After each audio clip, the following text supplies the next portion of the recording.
This talk I have actually only given twice, and I think it's probably one of the more important talks that I've developed over the last several years, and mainly because there's some simple and elegant things you can do to assess kidney function, and then understand what that means for the person as you're trying to work with them either through detoxification or just trying to extend their longevity. You know, we really do look at kidneys as the forgotten organ, and we regularly just kind of dismiss them and think of liver and intestine as our organs of detoxification. And so when you hear people say, I'm doing a detox, they're usually either referring to a liver or gallbladder or intestinal detox. And rarely do you hear people say, oh yeah, I'm detoxifying my kidneys. Yet all toxins that are excreted in your body, that get the effort of the liver is to make them more water soluble so that they can be excreted via the kidneys. However, that's a pH dependent process, which is what we're going to go through in just a little bit. Obviously, what we're trying to avoid is chronic renal disease, but it's something to keep in mind that when there is someone who's obese, someone who's insulin resistant, someone who has environmental toxicity like heavy metals or persistent organic pollutants, someone who may have prolonged elevated homocysteines, which I'm seeing more and more, oftentimes these types of factors are ignored until there's a lot of damage that's already taken place in the kidneys. And of course, when, as soon as I start seeing, GFRs going down and creatinines going up, and I start thinking about problems with the kidneys, as well as soon as we start seeing blood pressures going up, especially systolic blood pressures, we know that there's some extended effect on the kidneys. And so we're going to talk about that over this next hour. So what is it that causes the damage to the kidneys? Well, it's a loss of redox potential. You lose the glutathione support that helps buffer the work of the kidneys in the glomeruli. And so the loss of redox homeostasis and heightened free radical activity literally is the pro-inflammatory, pro-fibrotic event that leads to things like renal hypertension and, of course, damage to the filtering ability of the kidneys. So when glutathione is low, when glutamine is low, when nitric oxide is low, you're going to see more problems related to the kidneys. And sometimes it comes on quick. It's like a cliff, and I know you guys have seen that. And obviously, chronic renal failure is associated with oxidative stress in the nephrons, so decreased glutathione, SOD, and catalase. Melatonin actually is very interesting, that it reduced free radical species involved in renal blood flow in a rat model. I just put that in there as a little interesting little tidbit. But we know in humans that oxidative damage leads to free radical forces that attack the nephrons. And so when you have a reduced pool of SOD, a reduced pool of catalase and glutathione, you're going to be in trouble. And this is what you're really fighting against, right? We're fighting against the forces of all these various free radicals, superoxide anions, singlet oxide anions, hydrogen peroxide, hypochlorite, nitrites, peroxyl nitrites, oxidized LDL, which is a huge one for kidney damage, right? I mean, when you have increased LDL, that's big damage to the kidneys. Lipid peroxidation. So there's a whole bunch of different free radicals that tilt the favor to the side of damage and to the loss and the reduction of redox poise or redox potential. And so as you look, you can see that as oxidative stress goes up, your antioxidant defense goes down. So the need for keeping a rich pool of vitamin C and E and vitamin A and selenium, and I would add zinc, incredibly important, along with glutathione. So whether you're using a liposomal glutathione or an acetylglutathione orally, or you're using things like aged garlic extract to stimulate glutathione through its S-allyl cysteine donation, what you're looking for is building up your antioxidant defense network to neutralize the negative effects of free radical damage, which can occur due to normal metabolism.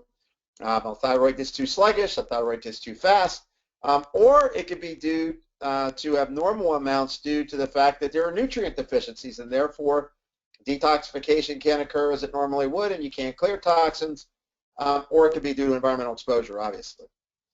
And so there's a lot of these forces that are on renal tissue, obviously redox imbalance being one of the biggest, which stimulates changes in the renin-angiotensin system.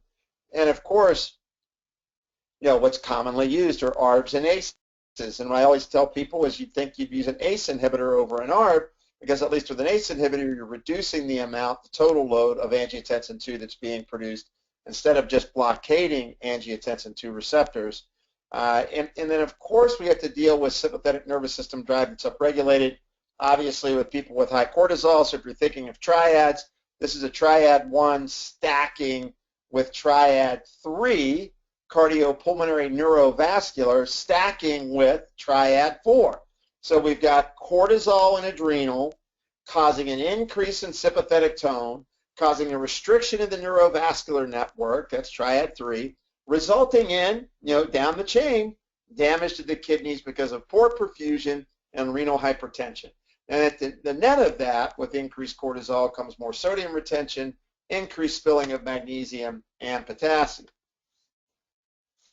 So markers that you can look at for accelerated damage, there's a whole bunch of things you could look at, guys, but the first one you could look at would be SOD, right? You could look at superoxide dismutase. You could get that through Dunwoody Labs. You can look at myeloperoxidase, which you guys have a variety of labs for that. Oxidized LDL is great in terms of a marker for kidney damage. VEGF as a marker for peroxyl nitrite triggering. And then, of course, microalbumin in the urine. Beta-2 microglobulin in the blood is a blood-brain barrier point, but also to a certain extent kidneys as well. And then, of course, 8-deoxyguanosine is a marker of damage, DNA damage and methylation damage and oxidative damage. And then I think one of the unsung heroes, which is dirt cheap to do, is a pH of the urine or saliva. In particular, I like doing them together.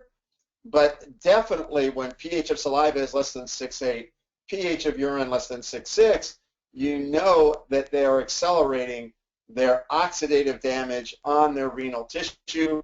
This was a basic concept of pH and progression of renovascular disease, and this was out of 2013 current pharmaceutical research, and it was in diabetes care. One was in diabetes care, and the other one was in current pharmacy. And so they looked at 300 diabetic patients over 10 years and tracked the urinary pH had a negative correlation with deoxyguanosine, meaning that the higher the pH, the lower the deoxyguanosine, the lower the pH, the higher the deoxyguanosine. Urine pH is a useful predictor for the marker of onset of renovascular disease in people with diabetes and aids the precipitation of uric acid. So you can look at urinary or serum uric acid also as an interesting marker, and we're seeing a lot of people trending high normal with their uric acids. These issues are also common in CKD and obesity, meaning that the same kind of issues of increasing uric acid, reduced urinary pH, driving these issues, common in other conditions. And what the conclusion was that over a decade of improvements in both blood glucose lipids and blood pressure that occur with drug therapy, the number of drugs went up significantly in the trial. No improvements were seen in obesity, acidosis, fatty liver, hyperuricemia, nor could the advancement of renovascular disease be halted. Lower urinary pH directly correlating to the need for interventions, and therefore the study follows up. This is what's important, guys.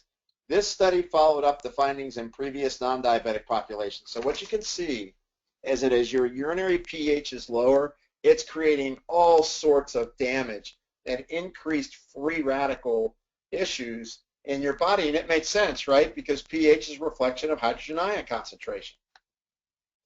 So low urinary pH is linked to accumulation of visceral fat, methylglyoxal, and methylglyoxal is a byproduct of insulin resistance, right? It's 2,000 times more damaging than oxygen-free radicals. So methylglyoxal is an advanced glycation end product. Low urinary pH is actually associated with hypertension. It's also with increased intrarenal oxidative stress. And of course, when pH is low, you trigger angiotensin 1 to angiotensin 2, which creates smooth muscle vascular growth and then causing renal hypertension. Alkalinize to spare the kidneys is the concept of the night tonight, guys. It's in this case, they looked at Journal of the American Society of Nephrology 2011, and what they did was they gave bicarbonate to suspend the proteinuria-induced oxidative damage. So alkalinizing the urine suspends the damage on the kidneys. Now, we have a different way of thinking about doing that, right? We could think of squeezing a half a lemon in water and drinking it twice a day. We could think about magnesium and potassium, especially potassium citrate, magnesium glycinate. We could also think of a new form of powder called a hydroxide, which is really interesting, that's coming out in a powder soon in the U.S. So that's very interesting as well for alkalinizing both urine and blood pH, and salivary pH. Blood pH stays constant. But they've used bicarbonate to reduce the need for dialysis. So just this is kind of telling you that also that when the lower the pH is, the more the intimal media thickness occurs. And so what this is basically telling you is as pH goes down, all the vascular forces, including heart rate, there are a lot of things start to get wonky or sideways when you are acidic in your urine. And this, of course, is just showing what process is going on that's generating these free radicals, right? So, we know that LOX and COX triggers an excess of LOX and COX. So whether your lipopolysaccharide is triggering COX and LOX via NF-kappa B, whether mitochondrial oxidative force phosphorylation is creating superoxide anions, whether you're deficient in SOD or catalase and therefore holding on to your hydrogen peroxides, or you're making more peroxyl nitrites because of the lack of nitric oxide synthase. In the end, all of these forces are what's generating the damage to kidneys. And guys, I think you're going to see a plethora of people with chronic renal or classified as stage 3 CKD because of environmental burden, lack of effective management of their glutathione, insufficient management of trace minerals, which is key to the pH. And then when you throw on top of it that then we try to detoxify these folks, remember, acidic pH in the urine means when you go to detoxify, that clathrated toxin or that biotransformed toxin can be disassociated and then liberated in the kidneys, causing damage. So a lot of these are the forces that are working against the kidneys. So whether it's the RAS system, lipid peroxidation, which we talked about, oxidized LDL does tremendous damage to the kidneys. Obviously, elevated blood sugar is known to damage the kidneys, as well as the byproducts of it, meaning more epinephrine and norepinephrine. Inflammatory cytokines, which can be triggered by all sorts of issues, from fatty acid deficiencies to infectious vectors to other nutrient deficiencies to environmental pollutants to psychogenic stress, you name it. Obviously, endothelial growth factors, the peripheral nervous system, both sympathetic and dopaminergic, and environmental intoxication and diet. These are all the things that are weighing down the kidneys. And guys, I'll tell you what, you can rebuild your mucosal barrier easy. You can help the liver regenerate itself. And I've seen where we've been able to turn around kidneys from the standpoint of increasing the GFR and decreasing creatinine, even in people that were just pre-renal, pre-going to dialysis. You can turn them back to a CKD case, and in some cases even further, but you have to understand what you're trying to do, especially as it relates to detoxification. And of course, who's got accelerated risk? Cardiometabolic folks are, and occupational hazard folks are. And of course, VEGF has a lot to do with chronic renal failure. When VEGF is up in people, it also is correlated with C-reactive protein going up, zinc, TNF-alpha going up, zinc copper dismutase, SOD, is up, meaning that we're upregulating, trying to detoxify, and of course total peroxides are up. And then obviously this is the biggest issue, is your nitric oxide pool goes down, your peroxyl nitrite is triggered, and as your peroxyl nitrite is triggered, that causes vascular adhesion molecule 1, which of course causes, oxidized LDL to get sticky, and then of course you start to create these wonderful dynamics on the endothelium of embedded small particle LDL that's been oxidized, a stickier endothelium, an adhesive endothelium. And then of course realizing that, you also need, the kidney actually is where you biosynthesize arginine, which is very important in terms of the vascular dilation.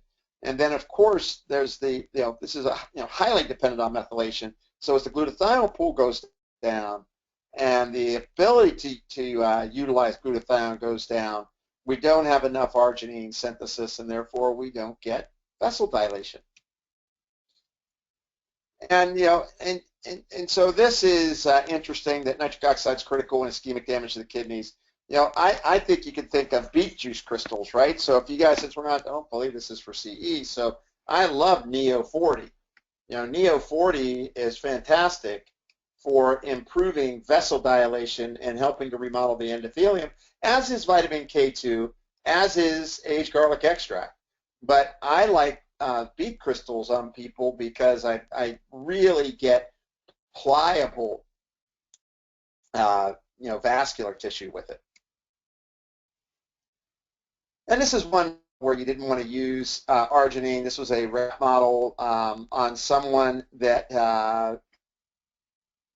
had lupus. So you may want to watch, just do this one rat model, that it upregulated TGF-beta, PIA-1, and creatinine. So obviously you could track it, but this would be a model where you wouldn't use arginine necessarily, that maybe you'd use beet crystal extracts. Here's one of the most important things you can think about, which we don't think about for kidneys, and that is glutamine.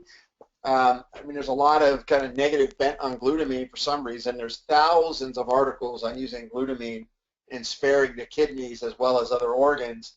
But the big thing we know about the glutamine pool is it's needed for glutathione synthesis. So the kidneys are very dependent on adequate glutamine. And obviously the glutamine in the gut, you guys all know that story. Glutamine fuels the enterocytes, which helps with the intestinal mucosal barrier, which reduces translocation of endotoxin. Like reduced translocation of endotoxin, I'm reducing damage to the kidneys, because LPS binds to kidney tissue and triggers NF-kappa B and subsequent LOX and COX pathways, in particular COX pathways. And then of course it helps with lymphocyte fueling. And then it also controls nitric oxide formation. It's also involved in ATP content. It's also involved in production of each shock protein. So one of the big things I do with my kidney patients is I get them on a teaspoon of glutamine 2 to 3 times a day. So this kind of pretty much tells you, preserves glutathione function, it's immune modulating, right? And so this is great. And then it obviously reduces pro-inflammatory cytokine signaling in the gut. And then the other piece to this, which has been really, for me, I did not know this until I really started researching this over the last year, that renal mast cell degranulation is only correlated with diabetic or nephropathy right now. That there are changes in mast cell numbers in the kidneys, and then the renal mast cells produce TGF-beta-1, TNF-alpha, which creates histamine, and this is a really underappreciated point of focus in renal damage. So when you think about people who are have dermographia, have welts, have hives, have urticaria, have histaminic arrhythmias, they're also probably triggering mast cell release of histamine in the kidneys as well, and therefore even that much more important to get them on antihistamine strategies like correcting the gut and using things like quercetin or diamine oxidase to neutralize the kidney mast cell degranulation that is occurring. I found this to be fascinating, that literally when we think of anybody with high cortisol triggers more mast cell degranulation, and they do that by default because the brain tells the spinal cord to tell the enteric nervous system to release more corticotropin releasing hormone. And that CRH plus the cortisol not only triggers leakiness in the gut, leading to more endotoxin and LPS, but it triggers leakage of mast cells. Heavy metals in kidney function. This is pretty scary because ionized forms are more present in acute intoxication. Ionized forms are more present in acute intoxication. So what this I want you to keep in mind is that when your pH in your urine is low and you are trying to detoxify someone, you reionize the metals in the kidneys. So most heavy metals are bound to albumin, but some escape, gets into the free form in the plasma. Inducing metallothioneins and glutathione in renal and liver tissue, inducing metallothioneins. Great product by Metagenics, metallothionine, right? That could be very good if you're trying to work with protecting the kidneys when you're detoxifying. And of course, to build up glutathione pools by using things like acetylglutathione would be good. Assessment of renal function exposed to inorganic lead, calcium, or mercury vapors. So this looks here that you get higher, increased prevalence of higher beta-2 microglobulin in plasma without a change in urinary beta-2 microglobulin. So my point being is that the canary in the coal mine may be a higher beta-2 microglobulin concentration in plasma to measure that. And then the other piece to this particular study was that when the kidneys get damaged, you get decreased urinary mercury output or departure from body burden. And that's sending a load of metal through the kidneys, okay? So that's just the issue. The point being is that you need to alkalinize, reduce ionization, because, for example, beta-2 microglobulin is a reflection of mercury toxicity, literally, because it's a pump for the blood-brain barrier. And it gets saturated. And so the point to this is that we really need to think forward on detoxification of metals as it relates to kidneys because of this issue. Here's cadmium in renal tissue. I want you to pull out toxic metal tests you've been doing and look at cadmium levels and see how many people are in the damage level here, the low one of 2 micrograms per gram creatine. So the creatinine at 2 micrograms per gram of creatinine. So, low molecular weight protein excretion associated with early damage, you'll see this in individuals. That's why it's important before you start pulling out cadmium that you alkalinize the urine. A big key learning here, zinc acts as a nephroprotective mineral, especially regarding cadmium exposure. Check your red blood cell zinc status. If you're going to detoxify cadmium, people should be on 50 milligrams of zinc as well as an alkaline green drink, as well as magnesium and potassium, as well as tracking their pH. And if you want to measure, I don't think I have the equation in there in this talk, but you could do 2 times the saliva plus urine pH first morning divided by 3. That should be greater than 6.8. So if you got elevated creatinine, what do? If it's greater than 1, you do Solidago and NAC. If it's greater than 1.5, you add glutamine and cordyceps. You'll do all of these. You see? So Solidago is European golden thread. NAC is N-acetylcysteine. If it gets above 1.5 on their creatinine, you add glutamine and cordyceps. Add it to the previous 2. Are they borderline hypertensive? You can use beet crystals. You can give aged garlic extract, which is an amazing agent for reducing blood pressure. And you could give magnesium at between 7 and 10 milligrams per kilogram. I actually just go straight to 10 nowadays, but you could go 7.5 to 10 milligrams per kilogram. And then in female, and they have hypertension, you may want to protect against small vessel disease and give them 200 milligrams of pomegranate each day. key nutrients we're going to go over.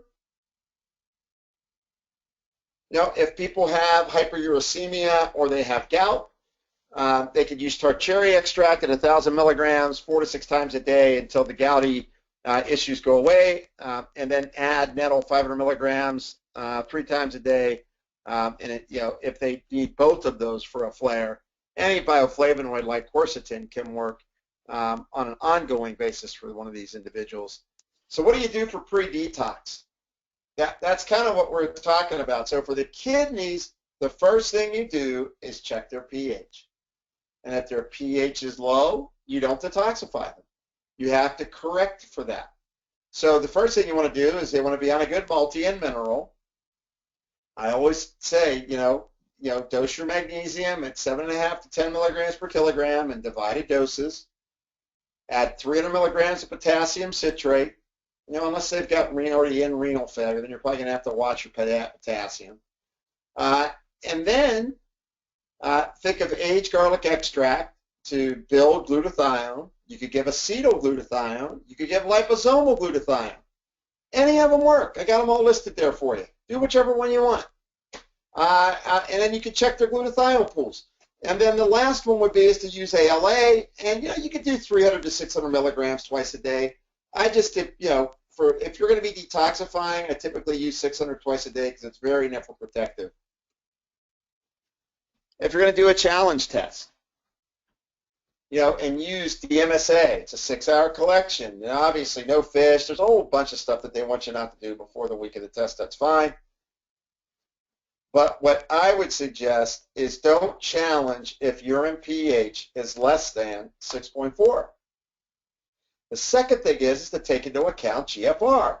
So if they've got a urine pH of 5.5 and a GFR of 60, you probably want to improve their urinary pH and give them some kidney support like Solidago or Shatavari, which I'll talk about in a little bit. You want to build the kidney filtration back up, get their creatinine down a little, get their pH up. Then you can do the challenge test. If you don't want to do the challenge test, you can do a porphyrin test, or if you want to do a fecal collection, you can. Just remember, however you do it, be consistent about how you redo it, because in reality, these compounds all come out in different vehicles, meaning that some agents will come out more in urine, some will come out more in feces, some will come out more in your breath, some will come out more skin, right? Detox. So you just have to be careful. So, obviously, the big thing is to correct for the mineral pool. So if you look here, 15 metals are on the back. So the 15 metals that are on your detox panel, if it's a challenge test, just remember that represents the path of least resistance, meaning that those were the easiest to get rid of. It doesn't really reflect total body burden. And as you guys know, if you've been doing these tests, you know that you pull, one metal starts coming out, and then all of a sudden another one shoots up through the roof. So when is the treatment, the threshold for treatment low? When you only have one metal in the yellow zone, or you may have 2 metals in the moderate green zone. Just remember, if you're a poor excreter, that may fool you. Those readings may be artificially low. So you may want to, if you suspect metals on somebody, you may want to give them some lightweight detox like fulvic acid or chlorella or both, and then retest them in 2 months. A lot of different chelators that are out there, DMSA, thiol resins, EDTA suppositories. I love the nutrients like fulvic acid, and then of course supporting drainage, right? So when we look at drainage, it's lymph and kidney. And what's drainage? Drainage are typically botanical agents that are used in homeopathy that address specific organ functions. So what else can you do for chelation? I love doing EDTA suppositories. Thought to be specific for lead originally, but when we did the clinical trials in humans on them, we found out that they pulled a lot more than just metals, probably due to the fact that it was pulling out so much lead, the body's detox pathways could move out other metals then. That's more than likely it. I mean, EDTA's affinity is more for lead, but more than likely, that's what it was doing. It was disposing of lead, and then it was allowing for other metals to come through. And then you could do those EDTA suppositories, you know, once or twice a week to up to 3 or 4 nights a week if you want. You can combine it with DMSA if you're using DMSA, but if you're using DMSA, probably just 2 days a week, you know, 500 to 1,000 milligrams. I always tell people if their GFR is under 70, probably just 500 of DMSA. And then ensuring metabolic support is just make sure they're on drainage and they have adequate minerals. And then if you need to use something very conservative, meaning very, very effective, but you know a little bit slower, is the thiol resins like IMD that that binds in the vasculature of the bowel. So that's really interesting. So the thiol resin can be really good, especially if you've got a fragile renal case. You know, just remember, if you have ongoing sleep issues, stress, and borderline CKD, think cordyceps and melatonin.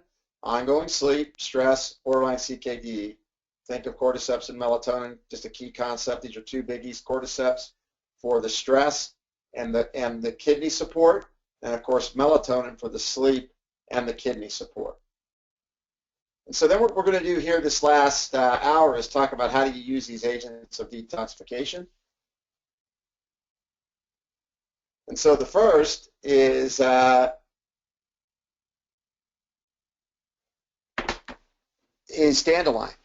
And so dandelion is diuretic and tonic. It has colorectic effects. It actually is interesting. It helps improve GI flora balance. But really, it's somewhat of a drainage product for the kidneys. So dandelion, typically you'll see it if in tincture, 20 to 30 drops 3 times a day, or if it's in a pill, it'll be in a lot of formulas like, you know, Renopat D is the one I know I designed for compounded nutrients that has dandelion and shatavari and solidago in it, along with some liver support. But dandelion is pretty interesting. Shatavari, this is why I like shatavari in my kidney agents. If you look here, it's an immunomodulator. So often, a lot of the renal dysfunction is because of increased free radical damage and the fact that the endothelium is being overexpressed with inflammatory signaling. So shatavari actually balances Th1 and Th2 in your immune system, and then has a nephroprotective effect and also an anti-kidney stone effect.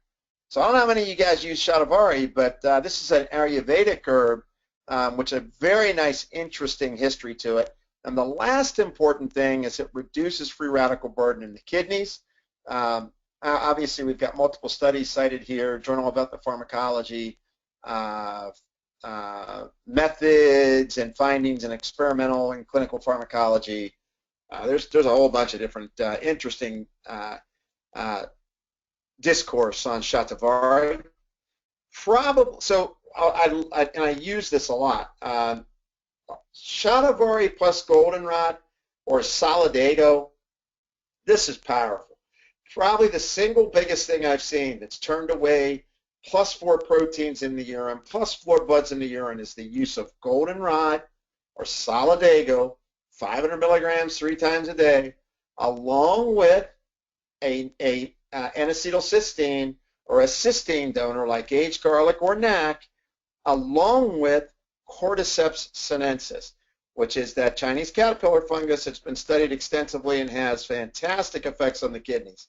So if you're dealing with positive proteins in the urine, positive blood in the urine, think of goldenrod, Cordyceps, and NAC. Goldenrod, NAC, and Cordyceps. Really good. So goldenrod is what I use on any of my folks where their GFR is starting to fail, that they're starting to slip into the 60s, and that they're having a significant issue surrounding their creatinine going up, their blood pressure is going up. Think goldenrod. EDTA suppositories, I kind of mentioned. The only time we're going to use EDTA suppositories, guys, is when you're trying to detox metals. I wouldn't start here. Straighten out the kidneys first with things like Shatavari and Solidago.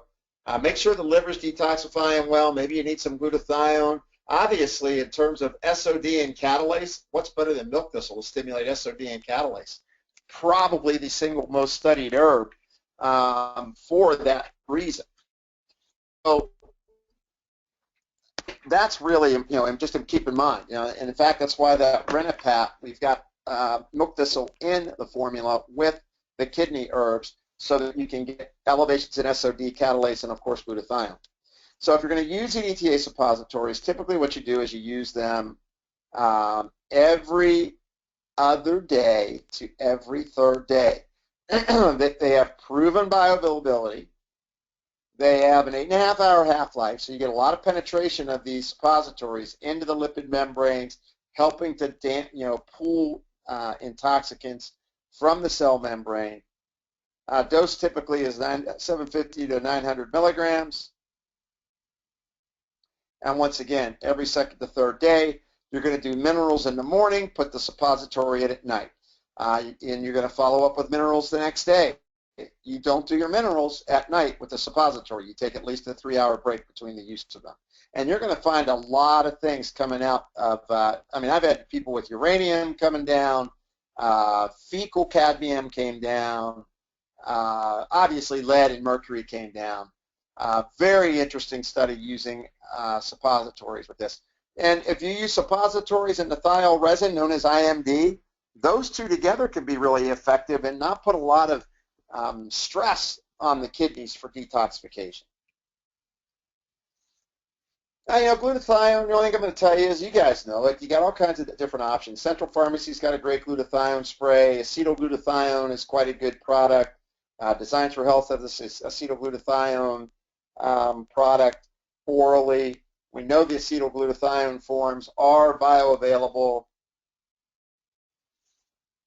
And of course, the dose between 100 and 300 milligrams twice a day. And then alpha-lipoic acid, typically, why I like alpha-lipoic acid is that it's recharging your other antioxidants, such as CE and CoQ10 and selenium. And it also helps against neurotoxicity, hepatotoxicity, and nephrotoxicity. So, even if you stick at the low end of 600 milligrams a day, I think that's a good call with alpha-lipoic acid when you're trying to work on triad 4. And remember, in most cases, if you've got kidney problems, it's insulin resistance and cortisol creating a triad 3 shift, meaning that you're getting a neurovascular change. You're losing sympathetic or vagal tonicity, creating sympathetic dominance, losing vessel pliability, which then results in this pressure on the kidneys. Now, if they have a direct insult from metals, well, that could create a direct effect on the kidneys, right? So you could directly begin to, damage the kidneys if you've been exposed to toxic metals over a period of time. What to do with NAC? Obviously, I think NAC's incredible. Typically, I keep the dose under 1,200 milligrams a day. It modulates DNA damage. What do you look for NAC? Looking at the reduction in deoxyguanosine. So if you give NAC, look for deoxyguanosine going down. Aged garlic extract makes deoxyguanosine go down. It's known that toxic metal damage to the nephrons goes down when you give N-acetylcysteine. Once again, at 1,200 milligrams a day, you can go as high as 1,800, but usually I tell people between 6 and 1,200. Fulvic acid, you guys would be familiar with this as shilajit, which is another Ayurvedic herb, but it's really Ayurvedic food because it's made from plants that have ended up creating a peat or a concentration of rich mineral ash. And these bind to lipid-soluble toxins and metals. And so when you look, they're called humic substances, right?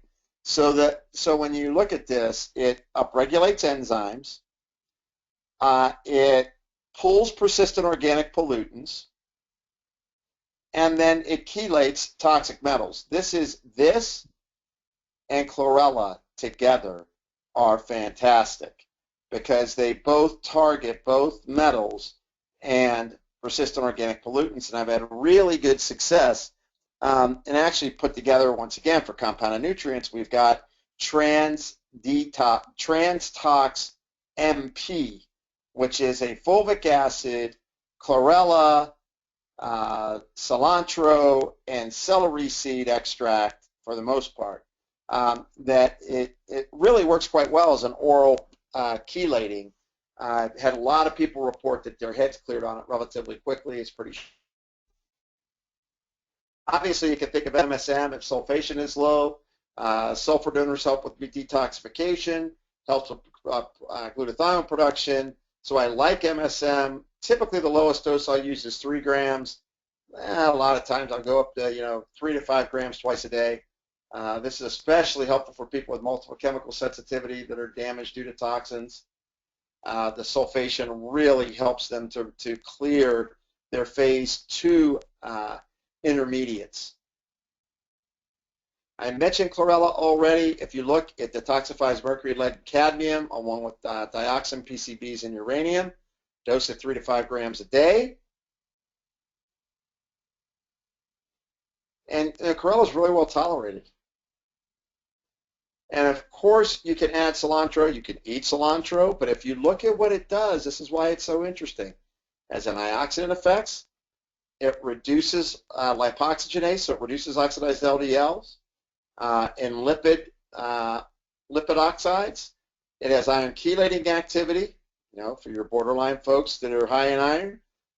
It is a hydroxyl scavenger. It improves your SOD and glutathione, and then, of course, it's anti-lipid peroxidation. And then one of my favorites, of course, as you guys well know, aged garlic extract. It increases glutathione production. That's been shown. Has some antiviral properties, which is fine, but it reduces ox-LDL, reduces homocysteine, improves endothelial function. I would say go 1,200 twice a day if your goal is for all of that to occur. Really important. And there's great human studies on this, reducing blood pressure. I mean, great human studies, at as little as 1,200 milligrams a day. Probably one of my favorite herbs, which is really a fungus, it's caterpillar fungus, is Cordyceps sinensis. How do you use this? 1,100 milligrams 2 to 3 times a day. If someone has CKD, 3 times a day, 1,100 milligrams. If you're just protecting their kidneys, it's 1,100 twice a day. Very rare minor side effects of GI upset. If they're allergic to fungus or mushrooms, like truly allergic to mushrooms, then I wouldn't give it. But otherwise, I haven't had anybody have a negative effect of this other than GI upset a couple of times. It's real high in saccharides and sterols, which make it quite interesting. The water extractions, I like a lot of this. And why is cordyceps so big? 1, it improves oxygenation. And 2, it enhances kidney function, improves elimination of toxins. 3, it protects against toxicity to the kidneys. And that's big. It also acts as an adaptogen. Lo and behold, it increases serum levels of SOD, which is one of the major things that protect the kidneys against damage. And of course, it will help to regulate, vessel and endothelium, but don't look for it to drop somebody's blood pressure out. And this is probably the number 1 thing I reach for if people are going through chemotherapy-related kidney disturbances. So if you want to protect the kidneys during chemotherapy, cordyceps and solidago cannot be beaten. Other important things to consider, you can do lymphatic and kidney drainage. Really, both of these, you begin with these. So you can get drainage. I use PHP. They've got kidney liquescence and lymph liquescence. I use lymph liquescence if it's more lower extremity. I use DJX liquescence if it's more upper extremity. But a good way to think about this is I did this on a case today. literally, first time testing her, and she's puffy, and I know her GFR was like 75. I'm putting her on drainage for 30 days, along with building her mineral pool, and increase mag, increase potassium, get the pH straightened out, address some of her stress response issues, and then in 30 days she'll come in, and we'll see what we need to do with her. But her pH was 6.2. Salivary pH is 6.2. One of the other things that you can think of is oligotherapy. This is when you're giving minerals and you're either not effective at seeing them get a result, or if you're trying to give a mineral that's ionized that will attach to where the metal has been attached, so the metal ligand gets displaced, and so you can use oligotherapy. Obviously they're triggering catalytic functions, improving an electrical charge, which, by the way, guys, electrical conduction is a huge way that we get things done in the body. And then some work by redox, right? So redox potential. So how do you use oligotherapy? 15 to 20 drops, on an empty stomach typically. It's a little bit short today in an hour. We need to do a course just on oligotherapy. Maybe we'll do that, Libby. We'll do a oligotherapy introduction on an hour in on itself, because it's a topic for an hour in and of itself. So what are the trace element disruptors? Things like tea, coffee, and wine. Antibiotics will bind to your zinc and copper enzyme substrates that reduce your superoxide dismutase. So if you have somebody chronically on antibiotics, typically their SOD pools are poor.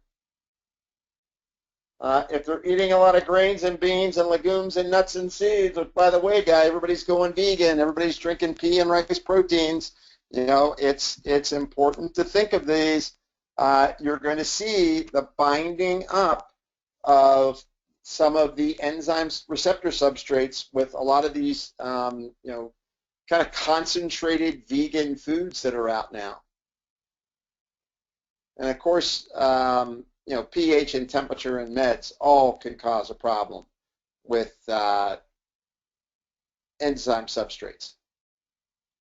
And honestly, let's go through them. Okay, let's get a couple points here. Let's get the most important ones. Oligocopper gets depleted when you have too much zinc. If you got high stress, you may have low copper. Why is oligocopper important? Because copper enzyme substrates are needed for SOD.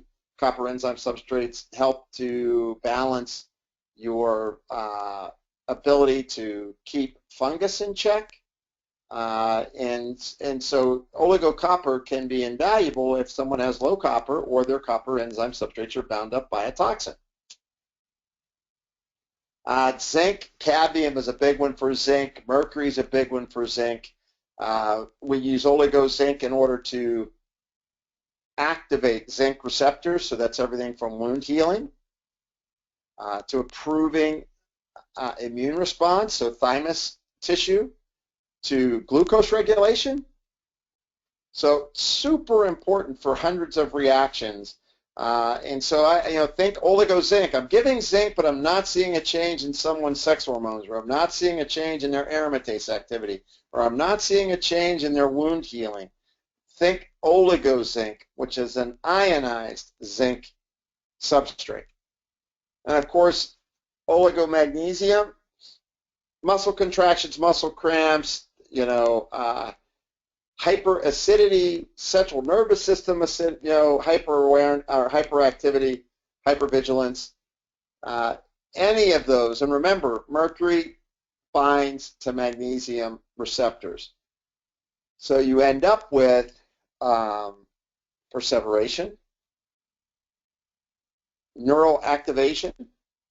People have trouble with sleep, obviously. And so this is a big one. So sometimes when you get magnesium, it doesn't seem to be working. Think of oligomagnesium. And then, of course, oligoselenium is to activate selenium receptors so that the selenium you're giving can work, and now you can detox mercury the way you should, and also help convert your T4 to T3. I know that you've worked hard at getting people to go T4 to T3. You're even giving them selenium, and it's not making it move from T4 to T3. You've given them 7-keto-DHEA and it's not moving. Try oligoselenium. So what are the key things to check, once again, for your kidneys? In summary, urinary pH, salivary pH. Here's the calculation: salivary pH times 2 times urinary pH divided by 3, or plus urinary pH divided by 3, should be greater than 6.8. If they've got proteinuria, your antenna should be up. If their red blood cell magnesium is under 5.6, you're going to need to supplement their magnesium. If their serum potassium is below 4.5, they're probably insulin resistant and spilling their potassium. When your potassium is low, you're going to ionize your toxins in the kidneys. Look for elevated levels of deoxyguanosine in the urine and blood, which means that you have more free radical damage. Look at uric acid in their blood. Remember, if their GFR is less than 80, you probably want to bolster it a little bit. Give them Solidago, give them Shatavari.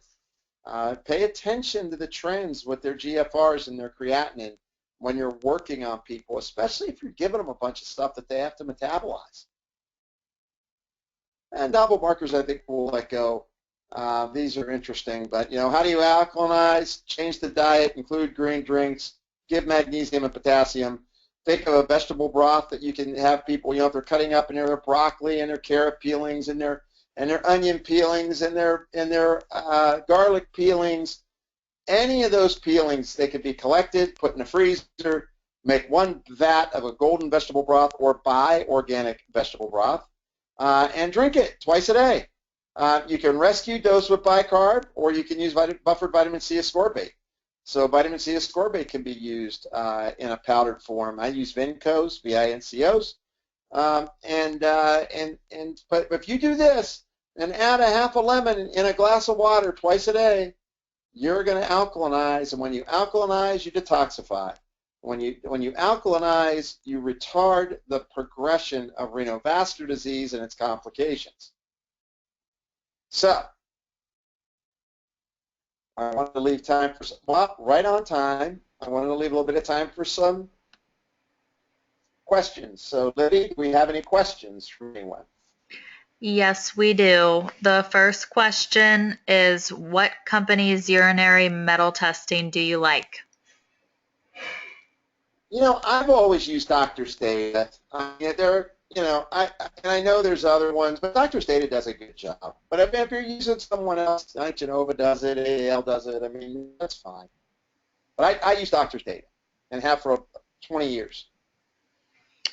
Okay. The next question is, could you explain the mechanism of action of drainage? No. It's not that easy. It's because all drainage is you're giving different botanicals. In general, they're botanicals that facilitate detoxification in an organ. So that's what it's doing. But you got to be careful that you don't get caught in that, because homeopathy doesn't work straight like botanicals, and homeopathy doesn't work like drugs. So homeopathy works the way homeopathy works. So it's kind of like that, where you're using, like Solidago is a homeopathic medicine.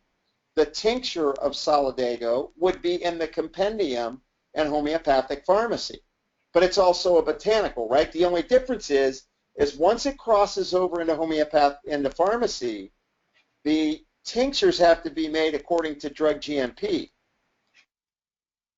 So many times the formulas, like Cardus murrianus, you guys probably know, Cardus murrianus is milk thistle.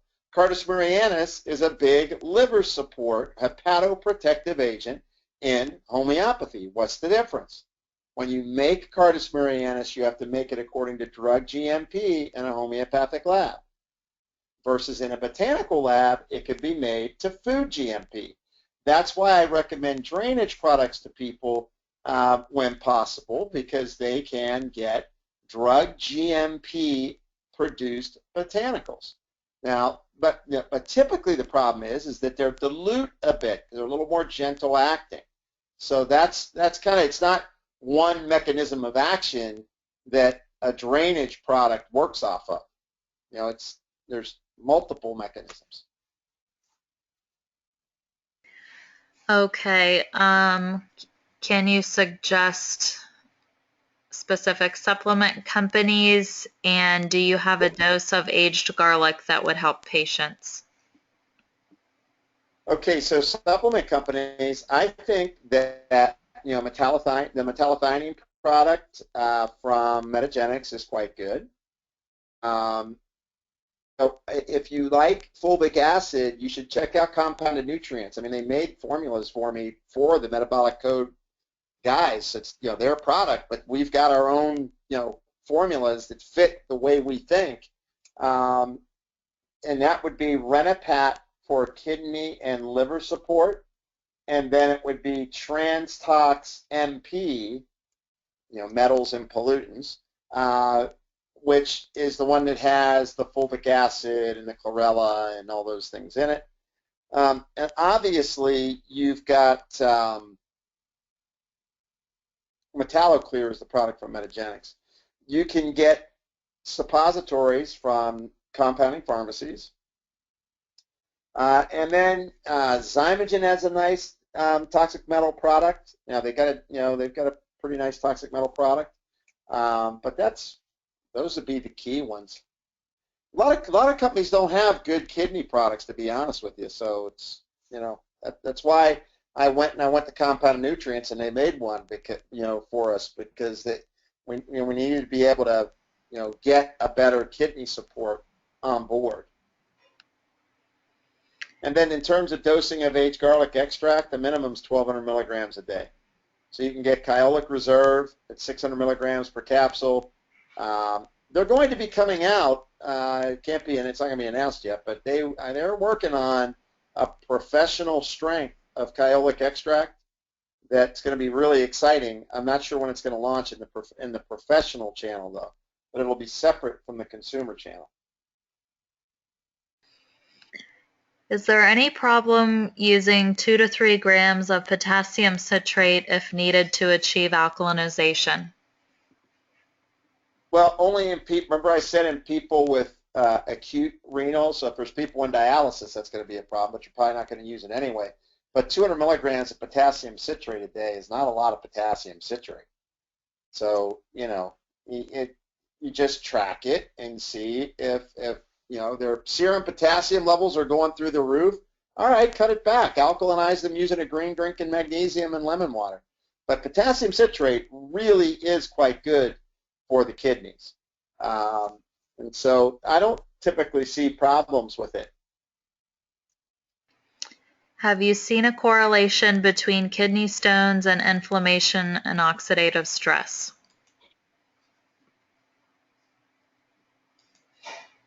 There we go. Well, that was that slide that I had there, that you get oxidative damage and inflammation will lead to consolidation of kidney stones. So yeah, you'll see that definitely. Look, guys, that's usually a very acidic urine, and when you have an acidic urine, your magnesium and potassium get spilled out, and that's how you generate those types of stones. So correct for pH, B6 and magnesium, and typically people won't get kidney stones anymore. And of course, Shatavari is very good at protecting against kidney stone formation. Next is, do you have recommendations for pre-dialysis end-stage renal failure? Well, I mean, the purpose of the Metabolic Code platform and doing the test isn't to deal with end-stage renal failure, but what I gave you are recommendations for for CKD. So you give Solidago, you give Cordyceps, and you give NAC. And then if you're getting towards end stage, first of all, you want to figure out, well, are they under a lot of stress? What's their blood sugar like? So you correct for blood sugar, you correct for cortisol, and then you think about what else you may need to give for vessel burden, right? So vitamin K2 maybe, aged garlic extract to keep the vessels more pliable. And then, of course, acetyl glutathione or a liposomal glutathione to try to repair and rejuvenate the filtration in the kidneys. So that's what I've done for years, and it works really well. And it looks like what may be our last question. What companies supply goldenrod capsules? I use, you can get goldenrod through Nestman's if you want liquid, but I use compounded nutrients for my goldenrod because they were one of the few companies that I could get them to stock goldenrod in their inventory. So I use compounded nutrients for that. You could get it from other people, I'm sure. That's who I use in my office. We do have another webinar with LaValle, registered dietitian and nutritionist, this Thursday, November 12th, and you can register for that on our events page, metaboliccode.com/events. Also, if you would like a demonstration of the metabolic code system, you can schedule a demo under platforms.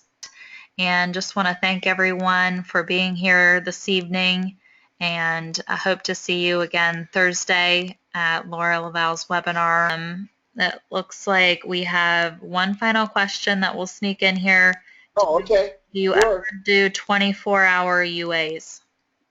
I don't, only because most of the time people mess them up and it's an inconvenience. Usually I'll do a 6-hour collection.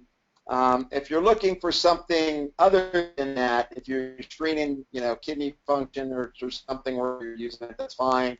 But if it's for toxins, typically I do 6 hours because it's the easiest. But I get how some people like doing the 24-hour collection. No problem with doing it. Okay, thank you so much, Jim, for your time. It was a great presentation this evening, and thank you everyone for joining us. We appreciate you being here and look forward to seeing you at the next session. Great, guys. Thanks a lot. Appreciate it.